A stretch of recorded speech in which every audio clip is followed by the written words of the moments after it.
কেউ অল্প চেষ্টা করে জীবনে অনেক কিছু পায়, কেউ হাজারো চেষ্টা করে বৃথা। বস, নসিব বলেও তো একটা কথা আছে, যা আল্লাহ নির্ধারণ করে রেখেছেন। আলহামদুলিল্লাহ। জীবনটাকে এক কাপ চায়ের সাথে তুলনা করাই যায়।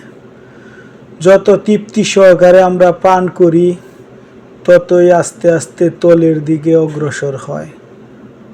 যেমন চালাকির দ্বারায় কোনো মহৎ কাজ হাসিল হয় না।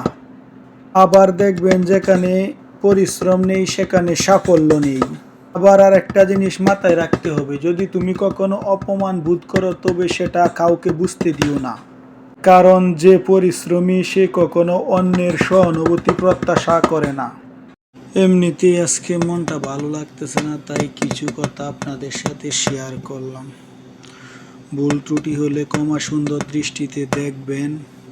ভিডিওটি ভালো লাগলে অবশ্যই পাশে থাকবেন, মন্তব্য করবেন। আজকে কিছু কথা বলবো যারা ফেসবুকে ঢুকে শুধু ঠেলাঠেলি করে। ভাই, ঠেলাঠেলি কইরা কি জীবনে কেউ উপরে উঠতে পারছে? হোক সেটা বাস্তব জীবনে, হোক সেটা অনলাইনে। আপনি শুধু ঠেললে উপরে তুলতেছেন, আপনি নিচেই নামছেন। এতে কি হইল?